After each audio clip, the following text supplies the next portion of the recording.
So, in the last lecture we talked about stacks, and now I am going to talk about another data structure called queue, again with its own set of operations.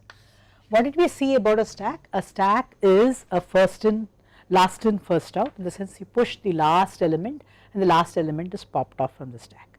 Whereas a queue is just the other way round, it is a first in, first out list. It is also a list, and it is a first in, first out list. That means you get into the queue in the beginning, you get your tickets or whatever for a movie, whereas the further you are in the queue, you are going to have to wait that much time to get your ticket. This is like a normal queue. You go to a shopping center, you are buying groceries, then you are standing in a queue, and queue is another very common data structure that we see in practice.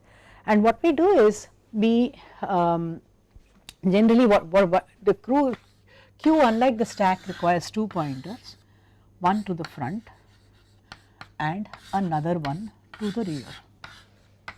Okay. Where you basically add elements. If I want to do another element here, I add an element to the rear and move the rear to this pointer. Only then you can have operations. For example, I could have also used a list as a queue, but there is a problem with that. What happens now? Front is fine. If I say I point to the beginning of the queue, front is fine, I can keep on deleting elements from the front. It will only cost me order 1 if I used a list. But if I want to insert, what I have to do is I have to traverse all the way to the end of the queue and insert an element at the end of the queue. Okay. This is one drawback of reusing the list to make a queue. So, what we have done here is we have defined a separate data structure for queue here. So, one of the operations that push things into the queue, first one creates an empty queue, then on queues a particular element of a type which is defined by the user onto the queue. The dequeue will take away the topmost element, the first element that was there in the queue. Front will tell me what is there in the front of the queue, and empty will check whether the queue is empty or not. So, these are the various operations, just like your plus minus, multiplication, division on integers. What do we have? We have a queue here and we have about 5 operations that are performed on it. So, here is I have used a linked list implementation. We will later see why we can also do an array implementation. Array implementation is a little more tricky. We will see how we have to ensure that the array implementation also works right. So, you pointed to the front, pointed to the rear. So, what do I do is as I did in the case of the list, I create a dummy cell, and we will see why I am doing the dummy cell. Okay. So, what happens is when I am on queuing, I am putting an element at the end of the dummy cell, then on queue I am putting another element at the end of the dummy cell. Now, dequeue, what happens is I just have to adjust this pointer like this. That is the advantage of using a dummy cell. I do not have to worry about taking care of the header pointer and so on, getting deleted and so on and so forth. Okay. So, you again here, what is it that I am saying? This is an organization of the data that I have decided for implementation of queues. I have chosen something that is convenient, okay, primarily because my deletion operation I do not have to dec, for example, dequeue. I do not have to do worry about the header pointer, because I know that always there is one none element in the queue. Okay. So, I have just tried to take strings of elements over here, does not really matter. Here is an on queue operation. So, what are we? So, these are the operations: make null, on queue, front, dec, and so I go through the definition of the class of the queue, then I look at the implementation. Then what are we doing? We are creating a new cell type, then I am copying the string into the particular array, and that is the end of it. Okay. Dequeue, for example, what does it do? If empty, it says the queue is empty, and then what does it do? It just sets the, otherwise what is it going to do? It is going to remove the element from the front. That is all that needs to be done. We know that front is always pointing to the header. What is the time complexity of these operations? Notice that this one is order 1, this is order 1, constant string copy operation order 1, therefore this is order 1, on queue is order 1, and dequeue, for example, because we did a clever empty in the beginning, for example, there is no bookkeeping to be done, front is just pointing front to next. So, what is happening now? That cell which we had here is going to become the dummy node. Maybe I have a picture, no, I do not have a Okay, so what happens is this cell here, what is this dummy cell here? This dummy cell is actually containing x, okay, but you are not going to use it in any operation. So this is a queue which we have implemented using linked list. What are the operations, cost of the operations on queues? It takes all of them are order 1. Now let us see, I do not have the notes here, but let us look at an array implementation of list. I did a linked list implementation. So initially let us say I define a size, max queue size, okay, for a queue implementation. Then initially the queue is empty, there is nothing here. So what do? As I said, I have 2 pointers, one pointing to the front. So I push an element x onto the queue, then this is also pointing to the rear, because initially rear here, then I am adding another element, let us say y.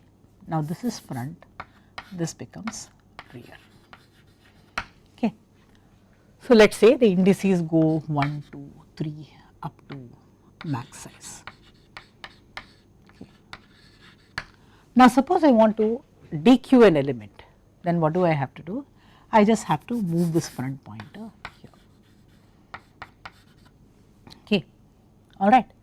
Now suppose I keep doing this. I had x, I had y, I had z, p, q, r, something like this. So this is going to be the rear and this is going to be the front.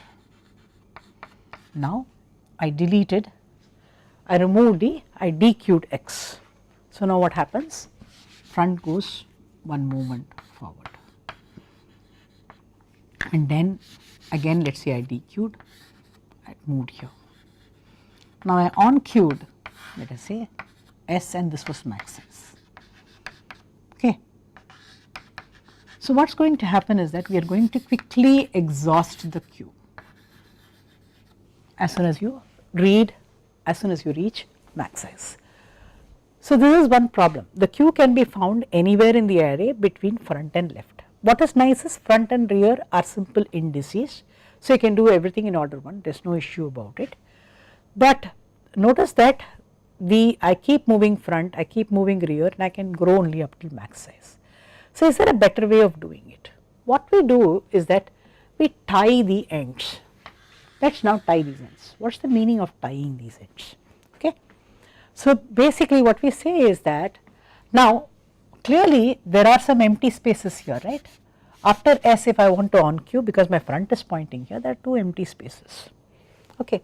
So now if I want to let us say on queue T, then where should it be on queued? It should be on queued here. Okay. So how do I go about doing it? So because if I do rear plus 1, I have already hit the max size and it will tell me queue is full. So what do? I check whether I go to this is the front here. So as long as I have not hit front, I can tie these and add elements from the back. Okay. Then what am I doing here? I am looking at rear has been incremented. Okay. I am checking whether it is greater than max size and then adding T to it. So it is a very simple operation. I do rear plus 1. How do I perform this operation? So this should be the new rear. Okay, what is the new rear now? Rear is assigned rear plus 1 mod max size. Okay, so what is the meaning of this now? Mod max size or percentage max size, as you would do in C or C++. So what is happening now, when I do this, when I have reached here, rear plus 1 is what? Max size plus 1 and mod max size, and that will put the element over here. Now the question can be, how do I distinguish between? So this is called a circular queue. Why do we call it a circular queue? I have tied the max size end and the index 1 end, and you will find the queue going clockwise in the circular queue. Somewhere is front and somewhere is the rear. Okay. So now the question can be, how do we distinguish between? So for example, let us say, now let us take an example when the how do you distinguish between a queue is full and a queue is empty? So if its queue is full, for example, I may say this is front and this might be empty, this might be the rear, and this might also be the representation for empty, because how do I represent empty otherwise? Where is rear pointing when I am starting with an empty queue? This can, because I can't point it here clearly, because then there is one element in the queue, so I point it here. But now this can also be a full queue. So how do we handle this problem? We handle this problem one of two ways. We have something called queue length, which gives you the number of elements in the queue, or in the queue, or we say that it is full when this, for example, if this is rear and rear plus 1, okay, mod max size, that means there should be one empty element between the rear and the front, and then you say the queue is full. So you try to distinguish between full and empty queues in this particular fashion. So you can make a circular queue like this, okay, and you can do all the operations now.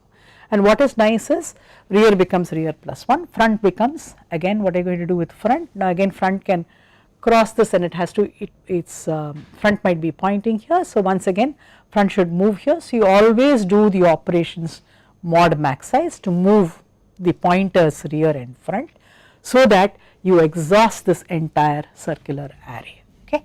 So let us say you started out with, this was the index 1 and this was the index max size.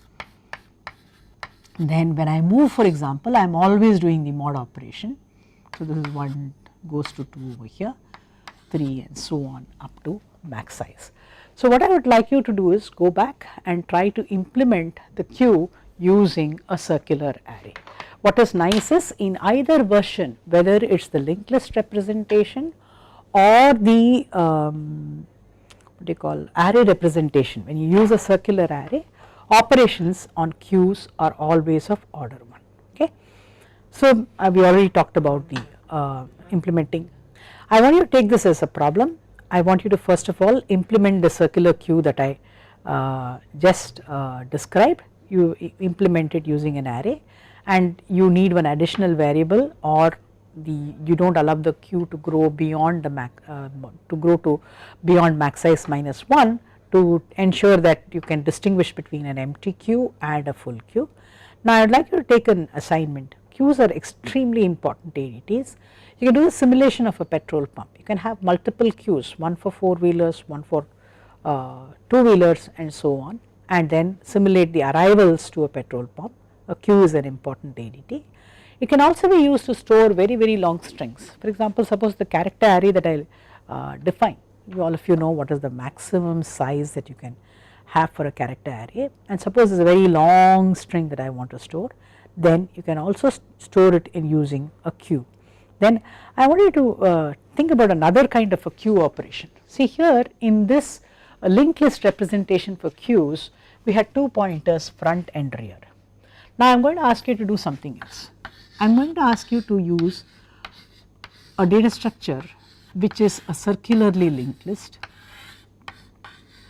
and I want you to, I am going to give you only one pointer p, okay, and the queue is found somewhere here, okay, front to back.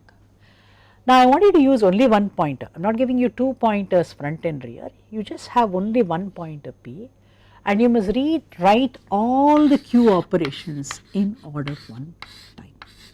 We saw already that the array operation, the linked list operation, whatever it may be, all of them can be performed in order 1 time, but we had 2 pointers front and rear. Now instead of having 2 pointers, I am going to give you only one pointer, and you should figure out where should p point to. Should it point to the front or the rear? Because remember, this is circularly linked list. On queue, for example, you keep adding elements, delete, you keep deleting elements, but every operation must be performed only in order 1 time. So I want you to check this out: empty, DQ, on queue and front, all of them should be order 1. I would like you to take this as a home assignment.